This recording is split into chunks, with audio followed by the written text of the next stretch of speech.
Welcome back in our second lecture. है ना, हम लोग लाइट को कंटिन्यू कर रहे थे और ये हमारा लेक्चर 2 है। तो लेक्चर 2 में हम लोग कंटिन्यू कहाँ से करेंगे? ठीक है, तो हम लोग जितना भी है हम लोग लाइट और लॉज ऑफ रिफ्लेक्शन तक पढ़ चुके थे। लॉज ऑफ रिफ्लेक्शन के बाद हम लोग आगे कंटिन्यू करेंगे। ठीक है, तो देखिएगा, तो क्या है कि सब कुछ इंपॉर्टेंट टर्मिनोलॉजी होता है जो कि यूज होता है, तो वो सब हम लोग समझ लेते हैं। तो मान लीजिए ये कोई सरफेस है, इस सरफेस को यहाँ पर ए मान लीजिए। सबसे पहले समझिए प्लेन मिरर। तो हम लोग प्लेन मिरर या मिरर के बारे में पढ़ते हैं, मिरर क्या होता है उसके बारे में। ठीक है, तो मिरर शुरू करते हैं। मिरर यानी दर्पण, है ना। तो दर्पण क्या होता है?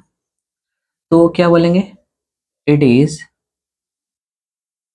an object that is made up of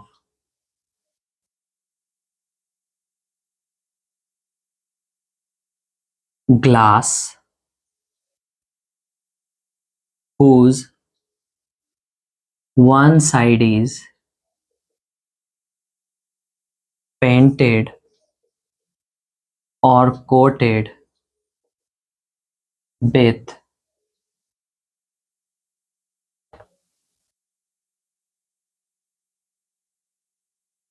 silver or aluminium foil। ठीक है, तो ये मिरर जो होता है, मिरर हम लोग पहले के टाइम में मिरर बहुत ही कॉस्टली होता था। तो मिरर में क्या होता था कि इसके एक साइड में कोटिंग होता था, एक कोटिंग होता था। ये कोटिंग जो है, ये कोटिंग पहले सिल्वर का लगाया जाता था, लेकिन सिल्वर क्या है, काफ़ी कॉस्टली होता है ना, थोड़ा कॉस्टली भी है। तो ये चीज़ जो है उसके जगह पे कोई और हम लोग ग्रे कलर का चीज़ यूज़ कर लेते थे, है ना। और उस पर किसी चीज़ का कोटिंग कर देते थे। कोटिंग का मतलब पेंट या कुछ ऐसा चीज़ से, ताकि ये कोट जो है इस पे आसानी से चढ़ा हुआ रहे, चिपका हुआ रहे। तो इसको हम लोग पेंटेड पार्ट मानते हैं। ये पेंट किया हुआ या कोटेड पार्ट है। ठीक है, तो पेंटेड पार्ट या कोटेड पार्ट से तो दिखाई नहीं देगा। दिखाई किधर देता था? तो इस तरफ देता था। तो एक तरफ पेंटेड पार्ट या कोटेड पार्ट होता था और दूसरी तरफ कौन सा पार्ट होता था? तो रिफ्लेक्टिंग पार्ट होता था। ये रिफ्लेक्टिंग पार्ट।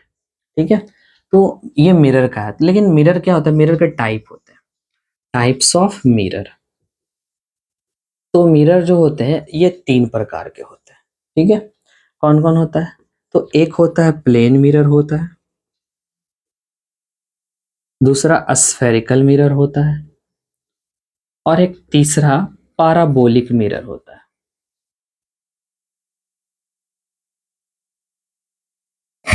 ठीक है, अब प्लेन मिरर क्या है? तो प्लेन मिरर तो सिंपल है कि वो उसका सरफेस, जिसका सरफेस प्लेन हो वो प्लेन मिरर कहलाएगा।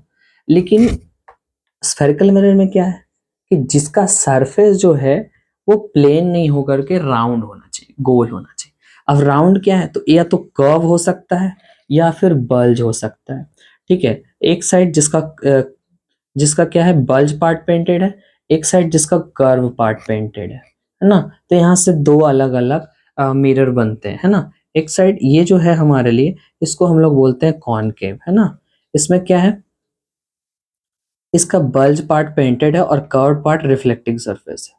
इसका क्या है, इसका बल्ज पार्ट रिफ्लेक्टिंग सरफेस और कर्व पार्ट पेंटेड है। कर्व और बल्ज, ध्यान से समझिए, जो पार्ट उठा हुआ होता है उसको हम लोग बल्ज कहते हैं, ये बल्ज हुआ। और जो पार्ट जो है वो इस तरफ है, ये कर्व कहलाता है, कर्व। तो आप देख सकते हैं, अंतर समझ में आ रहा होगा कि ये कर्व है, इसका कर्व पार्ट रिफ्लेक्टिंग सरफेस है और इसका बल्ज पार्ट रिफ्लेक्टिंग सरफेस है। तो ये कॉन्वेक्स मिरर कहलाता है। ये कॉन्वेक्स मिरर हो गया, ठीक है, और ये कॉनकेव मिरर हो गया। तो यानी कि स्फेरिकल मिरर के जो होते हैं ये दो टाइप होता है, कॉन्वेक्स और एक पैराबोलिक होता है। इसमें क्या होता है कि ये जो सेक्शन होता है काफी ज्यादा ही बल्ज होता है, बल्ज होता है इस साइड, है ना, इस तरह से। और बाकी, है ना, ये सब सब क्या है, ये सब रिफ्लेक्टिंग सरफेस है। तो आप देख रहे हैं कि इसका रिफ्लेक्टिंग सरफेस कुछ ज्यादा ही कर्व है, तो उसको हम लोग पैराबोलिक मिरर कहते हैं। आगे चलेंगे तो कुछ टर्मोलॉजी जो यूज होते हो, है ना, प्लेन मिरर में, तो आप ध्यान से समझिएगा। जैसे कि कौन कौन से टर्म यूज हो सकते हैं? तो सम बेसिक टर्मोलॉजी, है ना, इन प्लेन मिरर। तो हम यहाँ पे हेडिंग डाल देते हैं। इस जगह पे मैं हेडिंग डाल देता हूँ, है ना, some basic terminology used in plane mirror. तो यहां मैं एक प्लेन मिरर बनाता हूं, ये प्लेन मिरर है,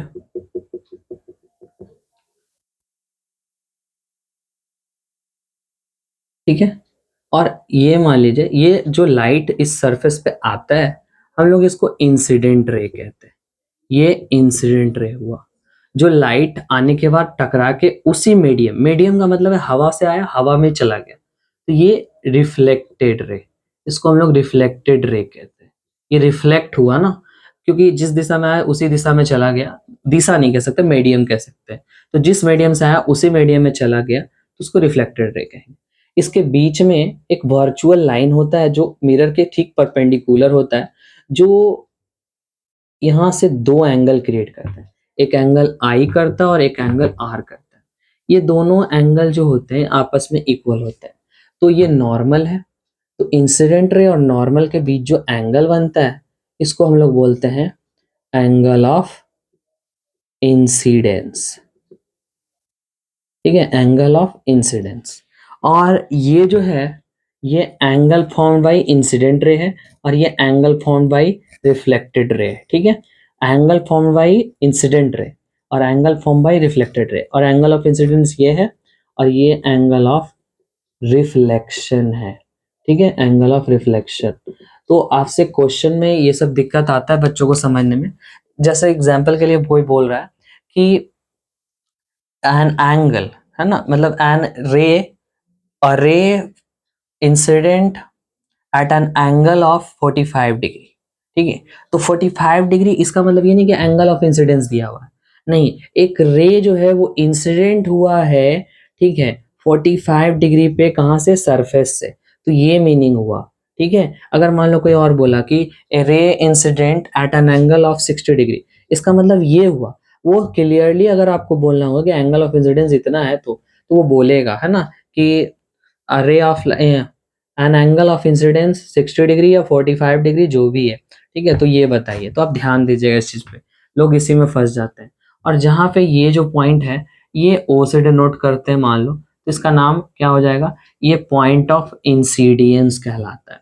वो पॉइंट जहां पे लाइट इंसिडेंट हुआ हो या गिरा हो, है ना, आकर के यहाँ पर हुआ हो, तो ये पॉइंट ऑफ इंसिडेंस हो गया, एंगल ऑफ इंसिडेंस हो गया, एंगल ऑफ रिफ्लेक्शन हो गया, ठीक है। इतनी बातें आपको समझ में आ रही है, ठीक है, आगे बढ़ते हैं। तो इंसिडेंट रे क्या हुआ, the light that incident on any plane is called incident ray, ठीक है। और the bouncing back of light after incident is called reflected ray. मैं जो बोल रहा हूं आप वो भी लिख सकते हो, है ना।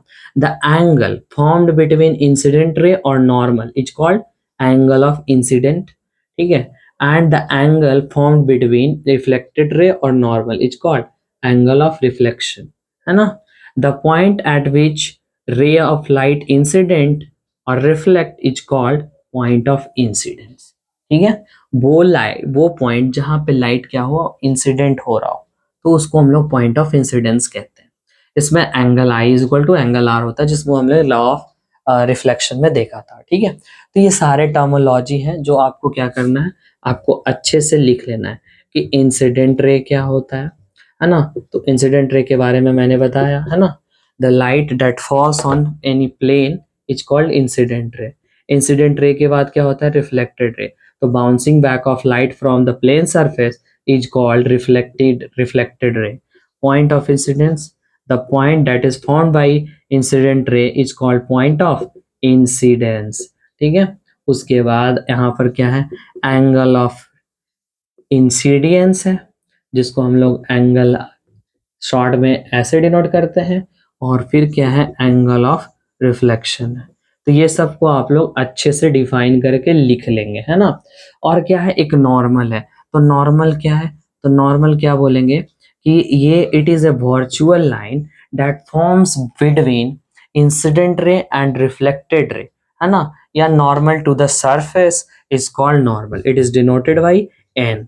हम लोग इसको एन से डिनोट करते हैं। नॉर्मल है तो नॉर्मल सरफेस के हमेशा परपेंडिकुलर होता है, 90 डिग्री पे होता है। तो आप देखिए कि इंसिडेंट रे और रिफ्लेक्टेड रे ये दोनों को सेपरेट कर रहा है, ठीक है। तो ये सारे टर्मोलॉजी है जो आप अच्छे से डिफाइन करके अपने नोटबुक में लिख लीजिएगा, ठीक है। आगे बढ़े, चलिए।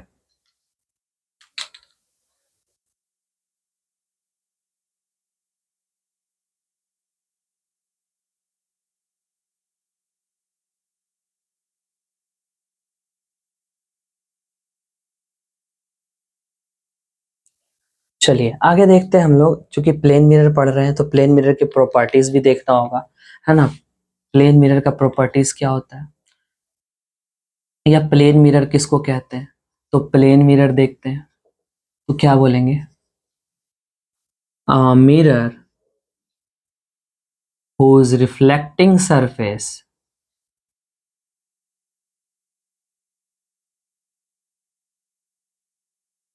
is plane is called plane mirror. जिसका रिफ्लेक्टिंग सरफेस प्लेन हो वही प्लेन मिरर कहलाता है। तो ये हुआ जिसका एक साइड पेंट है एक साइड रिफ्लेक्टिंग है।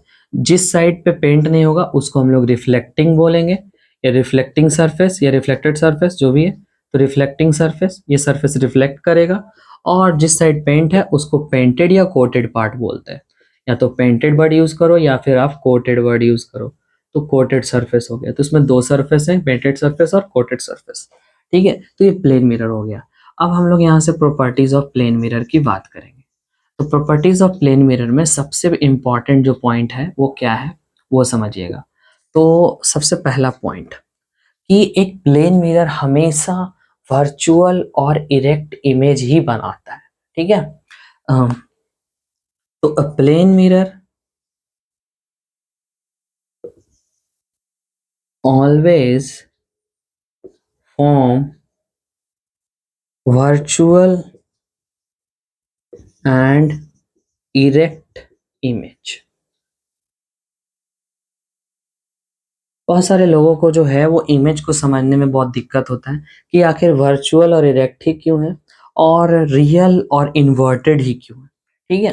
तो ये चीजें जो है आपको स्फेरिकल मिरर में क्लियर आउट होंगी, ठीक है। जैसे मैं आपको समझाता हूँ, जैसे प्लेन मिरर का ही अगर हम इमेज बनाने की बात करें तो आप ध्यान से देखिए कि प्लेन मिरर में इमेज बनता कैसा। तो यहाँ पे मान लीजिए कि ये कोई मैंने मिरर बनाया, ठीक है।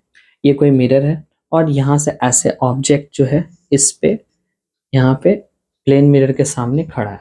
जितना डिस्टेंस यहाँ से है उतना ही डिस्टेंस पे हम लोग यहाँ से रखेंगे, ठीक है। तो ये रहा, और ऑब्जेक्ट का जो साइज है वो भी ध्यान देंगे, ठीक है। ऑब्जेक्ट का साइज तो यहाँ तक, ठीक है। तो ये हमने क्या किया, बना लिया। अब क्या है कि इसको वर्चुअल क्यों बोलते हैं, तो ध्यान से समझना।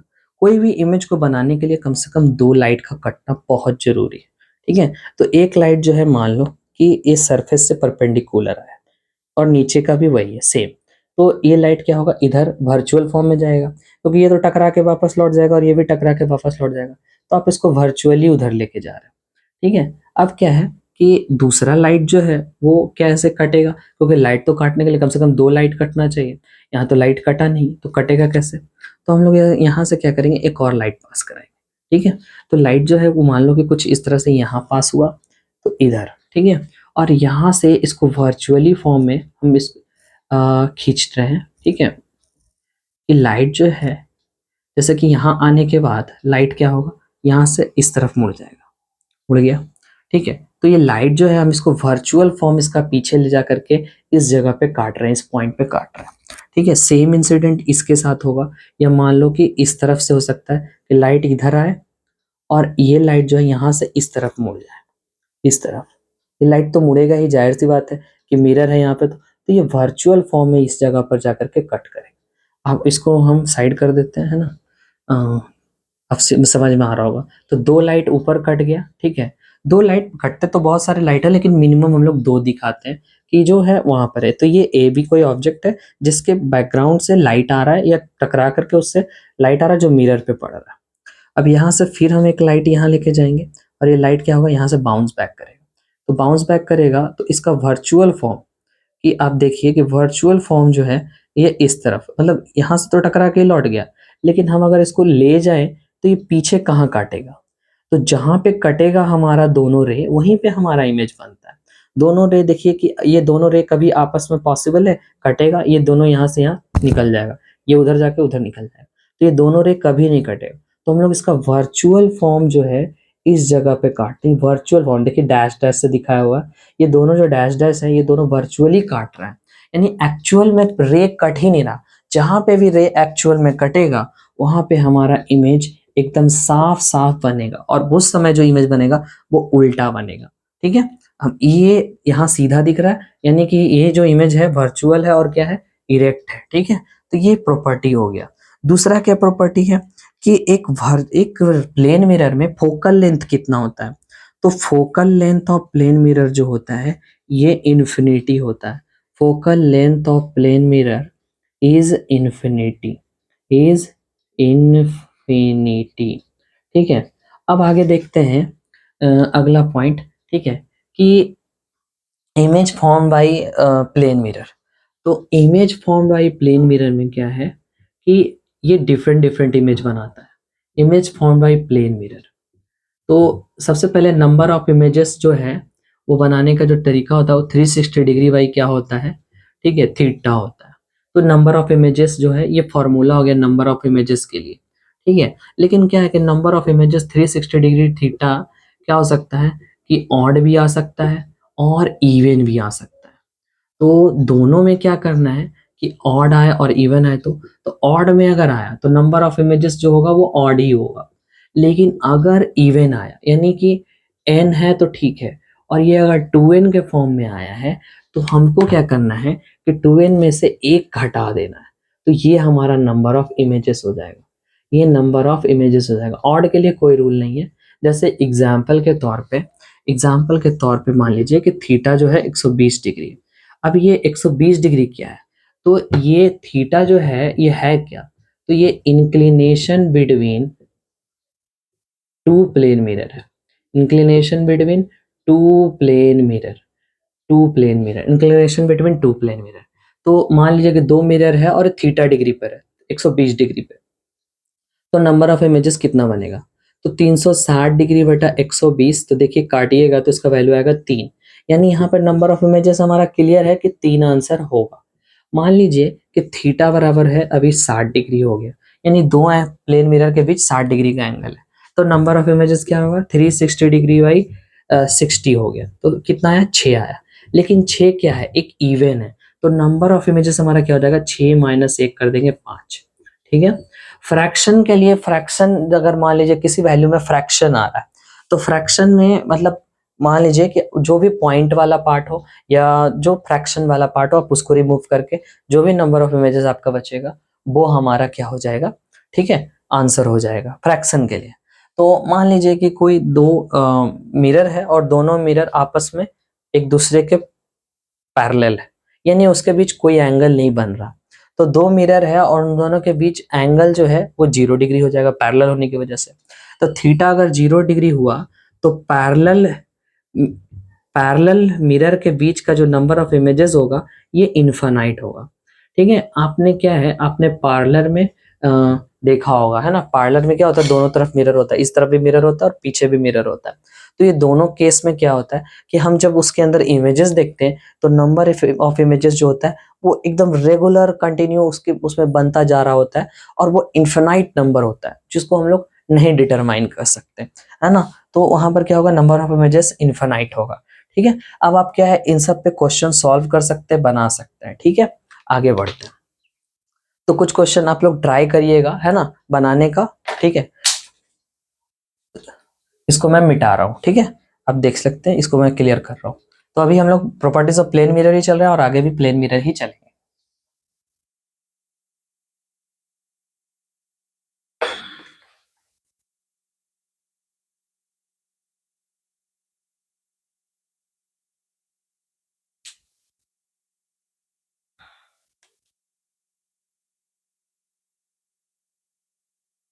आगे क्या है कि अगर हमें कंप्लीट इमेज डिटरमाइन करना हो, to determine complete image of an object, the mirror should B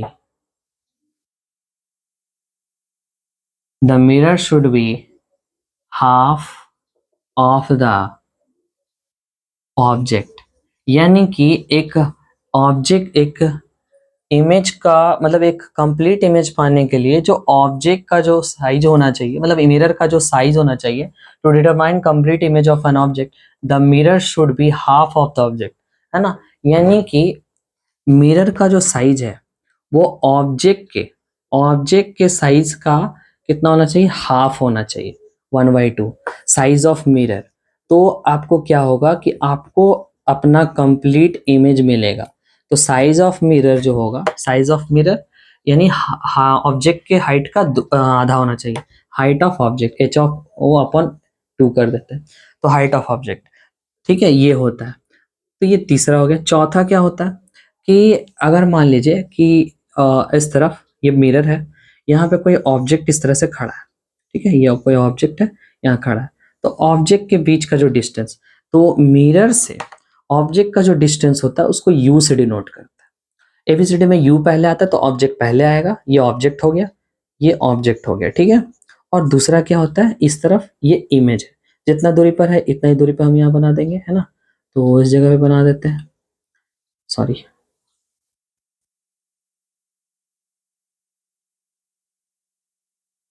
तो ये क्या हो गया, भी हो गया, ये हमारा इमेज हो गया, और ये हमारा क्या हो गया, ऑब्जेक्ट हो गया, इमेज। तो एबीसीडी में यू पहले आता, भी बाद में आता, तो ऑब्जेक्ट पहले आएगा, इमेज बाद में आएगा, ठीक है। तो डिस्टेंस ऑफ यू बराबर डिस्टेंस ऑफ, मतलब distance of object from the mirror is equal to distance of image from the mirror. तो हम यहाँ पे बोल सकते हैं कि in a plane mirror, in a plane mirror distance of object from the mirror is equal to distance of image from the mirror। दूसरा और क्या बोल सकते हैं कि हाइट ऑफ ऑब्जेक्ट और हाइट ऑफ इमेज जो होगा ये भी बराबर होगा। तो हाइट ऑफ ऑब्जेक्ट को हम लोग एच ओ लिखते हैं, वो मतलब ऑब्जेक्ट। दूसरा हाइट ऑफ इमेज, तो आई से इमेज होता है, तो हाइट ऑफ इमेज हो गया, ठीक है। इसी से हम लोग इसका मैग्निफिकेशन भी निकाल सकते हैं, मैग्निफिकेशन भी डिटरमाइन कर सकते हैं कि मैग्निफिकेशन क्या होगा प्लेन मिरर में। तो प्लेन मिरर में जो मैग्निफिकेशन, एक्चुअल में मैग्निफिकेशन क्या होता है, ये रेशियो होता है, क्या इसका रेशियो होता है, हाइट ऑफ इमेज और हाइट ऑफ ऑब्जेक्ट का। यानी कि हाइट ऑफ इमेज ऑब्जेक्ट से कितना छोटा है या कितना बड़ा है, यही चीज को हम लोग मैग्निफिकेशन कहते हैं। तो ये क्या होता है magnification, the ratio of height of image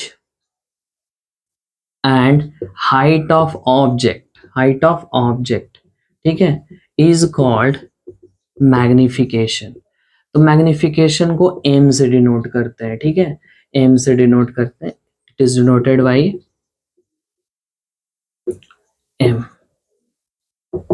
ठीक है। तो एम जो हो सकता है ये प्लस माइनस हो सकता है ना। ये प्लस माइनस क्या है वो हम आपको बताते हैं। तो हाइट ऑफ इमेज बटा हाइट ऑफ ऑब्जेक्ट हो सकता है। अगर प्लस का साइन है, तो प्लस का साइन अगर दिया हुआ है तो इसका मतलब क्या है, मैग्निफिकेशन जो है पॉजिटिव आया है। और पॉजिटिव आने का मतलब क्या था कि ऑब्जेक्ट जो है ये क्या था, ये वर्चुअल और इरेक्ट था, वर्चुअल और इरेक्ट था, मतलब इमेज जो है, इमेज वो वर्चुअल और इरेक्ट बना है, ठीक है। प्लस साइन का मतलब इमेज वर्चुअल और इरेक्ट, और माइनस साइन का मतलब है कि इमेज जो है ये रियल और इन्वर्टेड है, रियल और इन्वर्टेड है। यहाँ से सवाल आता है, ठीक है, तो आप ध्यान रखिएगा कि प्लस और साइन माइनस साइन का मतलब क्या होता है। तो अभी हम लोग मैग्निफिकेशन ऑफ प्लेन मिरर देख लेते हैं कि मैग्निफिकेशन प्लेन मिरर के लिए क्या होगा, ठीक है। इन प्लेन मिरर, प्लेन मिरर, तो देखिए हम लोग क्या पढ़ेंगे, हाइट ऑफ इमेज जो होता है वो हाइट ऑफ ऑब्जेक्ट के बराबर होता है। तो एम बराबर क्या होगा, H I upon H O होगा, ठीक है। तो एच आई को हम लोग क्या कर सकते हैं, एच ओ को हम लोग एच आई के बराबर रख देंगे, तो ये ऊपर नीचे कट जाएगा, जिसका वैल्यू आएगा 1, और 1 किस में आएगा, पॉजिटिव में आएगा। क्योंकि यहाँ से आप देखिए, तो अगर मान लो इसको हम एक्सिस पे रखते हैं, तो एक्सिस पे और इसको पॉइंट ऑफ ओरिजिन समझते हैं, तो यहाँ से ऊपर जो भी चीज जा रहा है वो प्लस में ही होता है। तो दोनों प्लस में, इसका मतलब प्लस बना है। इसका मतलब क्या है कि हाइट ऑफ इमेज और हाइट ऑफ ऑब्जेक्ट का रेशियो सेम है, मैग्निफिकेशन कोई बदलाव नहीं है, मतलब दोनों सेम साइज का है। लेकिन इमेज जो है उसका वो क्या है, वर्चुअल और इरेक्ट है। तो इमेज होगा वर्चुअल और इरेक्ट, ये नेचर हो जाएगा, और मैग्निफिकेशन हो जाएगा height of image equal to height of object. आप 1 रख के चेक कर सकते हो। अगर मान लो यहाँ मैग्निफिकेशन 1 रखे, तो हाइट ऑफ इमेज बटा हाइट ऑफ ऑब्जेक्ट, तो हाइट ऑफ ऑब्जेक्ट इधर, तो उधर चल जाएगा, तो क्या हो जाएगा, भागा में चला जाएगा, मतलब गुना में चला जाएगा, तो height of object height of image बराबर आ गया, है ना, ये चेक कर लिए। ठीक है, बात समझ में आ रहा है? चलिए आगे बढ़ते हैं। ठीक है, तो ये हुआ प्रॉपर्टी मैग्निफिकेशन। ठीक है, बहुत सारा चीज जो है आपको क्लियर हो रहा होगा, ठीक है, जो आपको नहीं मालूम होगा। ठीक है, चलिए आगे चलते हैं।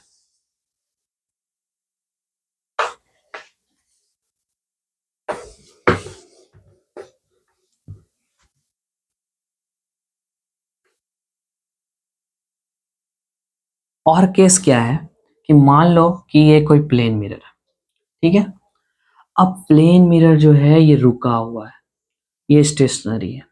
अब कोई ऑब्जेक्ट है जो इधर से दौड़ रहा है, ठीक है, इस तरफ ये दौड़ के जा रहा है, तो इसका वेलोसिटी v मीटर पर सेकेंड। ये स्टेशनरी है, ये रुका हुआ है।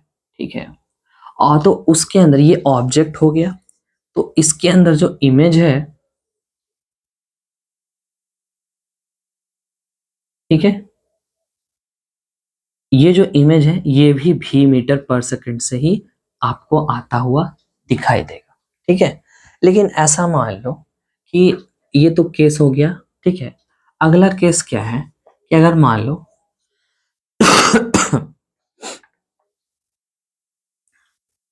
अगर मान लीजिए कि जो ये मिरर है या आदमी जो है ये रुका हुआ है, यहाँ पे रुका हुआ स्थिर है। ठीक है, ये स्थिर है। ठीक है, और ये मिरर जो है ये v मीटर पर सेकंड से जा रहा है, तो इस आदमी का जो ये इमेज बनेगा, ठीक है, ये 2v मीटर पर सेकंड से आता हुआ दिखाई देगा। ये 2v मीटर पर सेकंड से आता हुआ दिखाई देगा। ठीक है, ये ऑब्जेक्ट हो गया, ये क्या हो गया, इमेज हो गया, है ना। यहाँ पे देखिए कि इमेज v मीटर से ही आ रहा है ना। ऑब्जेक्ट v मीटर पर सेकंड से आ रहा है तो इमेज आ रहा है, क्योंकि ये स्टेशनरी है। लेकिन इस जगह पे क्या है कि ऑब्जेक्ट स्टेशनरी है। इस बार स्टेशनरी कौन है, ऑब्जेक्ट है। वहां कौन स्टेशनरी था, तो मिरर स्टेशनरी था, है ना, मिरर रुका हुआ था। ठीक है, लेकिन यहाँ पे क्या है, ऑब्जेक्ट स्टेशनरी है और मिरर जो है v मीटर पर सेकंड से जा रहा है, तो ये दोनों केस ऐसा हो सकता है। ठीक है, नेक्स्ट पॉइंट क्या है कि when a plane mirror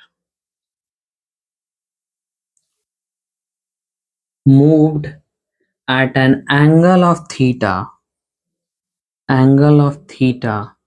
then its angle of reflection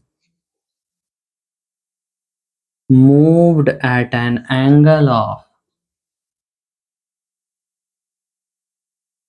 2 theta. अगर आप एक प्लेन मिरर को थीटा एंगल से मूव कराते हैं, मान लीजिए कि आप यहाँ से प्लेन मिरर को ऐसे मूव कराएं, ये प्लेन मिरर है, तो प्लेन मिरर यहाँ से थीटा मूव हुआ। ठीक है, तो थीटा मूव हुआ तो पहले शुरुआत में तो सब नॉर्मल नॉर्मल सब यहाँ पर रहेगा, सब कुछ ऐसे ही रहेगा, ये नॉर्मल हो गया। अब नॉर्मल क्या है कि यहाँ से थोड़ा सा इधर मुड़ेगा, है ना, तो ये इसका एंगल ऑफ इंसिडेंस इंसिडेंस तो चेंज नहीं होगा, लेकिन क्या है कि रिफ्लेक्शन जो है वो बदल जाएगा। ठीक है, तो नॉर्मल से ये कितना पर बनेगा, ये 2 थीटा पे बनेगा। ये थीटा तो ये कितना हो जाएगा, ये 2 थीटा हो जाएगा हमारा कौन, एंगल ऑफ रिफ्लेक्शन। ठीक है, एंगल ऑफ रिफ्लेक्शन कितना हो जाएगा, 2 थीटा पे हो जाएगा। ध्यान से देखिए कि ये थीटा, तो ये नॉर्मल है, नॉर्मल भी थोड़ा मूव करेगा, ये नॉर्मल इधर मूव किया। ठीक है, और ये एंगल ऑफ इंसिडेंस में कोई चेंज, मतलब इंसिडेंट रे में कोई चेंज नहीं आया, उसके एंगल में कोई चेंज नहीं आया। लेकिन अब देखिए कि ये हमारा एंगल ऑफ रिफ्लेक्शन है, मतलब सॉरी रिफ्लेक्टेड रे है, तो आर जो है यहाँ से वो यहाँ आया, है ना, तो इस तरफ मूव हुआ तो थीटा से 2 थीटा हो जाएगा। ठीक है, तो ये भी याद रखना है कि हमारा जो एंगल ऑफ रिफ्लेक्शन है वो 2 थीटा पे मूव कर जाएगा। तो ये भी एक प्रॉपर्टी है मिरर का। ठीक है, प्लेन मिरर का, तो प्लेन मिरर में ये सारे प्रॉपर्टीज होते हैं। अब हम लोग क्या देखेंगे, तो हम डेविएशन एंगल देखेंगे, deviation angle in plane mirror. तो प्लेन मिरर में डेविएशन एंगल क्या होता है जो समझिएगा। तो मान लीजिए कि ये कोई मिरर है, ठीक है, अब ये मिरर है तो लाइट यहाँ से इस तरफ यहाँ पड़ रहा है, ये मिरर है। अगर मान लीजिए ये लाइट नहीं, ये मिरर यहाँ नहीं होता, तो ये लाइट आगे चला जाता, ऐसे स्ट्रेट लाइन में सीधा चला जाता, तो ये आगे कंटिन्यू ऐसे ही आगे चला जाता। लेकिन इस मिरर की वजह से इसको यहाँ मुड़ना पड़ रहा है, तो मुड़ना पड़ रहा है तो यहाँ पर क्या हो रहा है कि आई और आर फॉलो हो रहा है। लेकिन आप देखिए कि इस इंसिडेंट रे को कितना मोड़ना पड़ा, तो ये इतना मोड़ना पड़ा जिसका नाम हम लोग डेल्टा देते हैं। मान लीजिए हमारे लिए ये एंगल ए है, ये हमारे लिए एन है, ये हमारे लिए ओ है, ये हमारे लिए बी है और ये हमारे लिए सी है। तो AOC जो हम मान रहे हैं, एंगल AOC वो 180 डिग्री मानते हैं क्योंकि ये स्ट्रेट लाइन है, तो AC जो है स्ट्रेट लाइन होगा और इसमें एंगल AOC 180 डिग्री। अब इस AOC में कितना सेक्शन है, तो देखिए 3 सेक्शन है, AON है प्लस एंगल BON है और प्लस एंगल BOC है। इन तीनों का जोड़ कितना है, 180 डिग्री। हम AON और BON तो जानते हैं कि angle I plus angle R है और प्लस ये क्या है, डेविएशन एंगल है और 180 डिग्री। तो डेविएशन एंगल हमारा कितना हुआ, तो हम जानते हैं कि चूंकि एंगल I बराबर एंगल R होता है, कहाँ से, लॉज ऑफ रिफ्लेक्शन से। तो लॉ ऑफ रिफ्लेक्शन से ये होता है, ठीक है। तो हम लोग I और R को रिप्लेस कर देंगे, तो मान लो कि यहाँ R लिखते हैं, तो डेविएशन एंगल 180 डिग्री, तो R 2 एंगल R हो गया, डेविएशन एंगल 180 डिग्री। तो R को एंगल R बराबर क्या हो जाएगा, या डेविएशन एंगल बराबर क्या होगा, तो डेविएशन एंगल बराबर होगा 180 डिग्री माइनस 2 एंगल R हो जाएगा। या फिर हम इसी तरह से एंगल I को भी रिप्लेस कर सकते हैं, तो फिर क्या होगा डेविएशन एंगल, तो डेविएशन एंगल हमारा 180 डिग्री माइनस 2 एंगल I होगा। ठीक है, क्लियर। इस तरह से हमारा प्रॉपर्टीज ऑफ प्लेन मिरर जो होता है वो कंप्लीट होता है। ठीक है, चलिए आगे बढ़ते हैं हम लोग। ठीक है।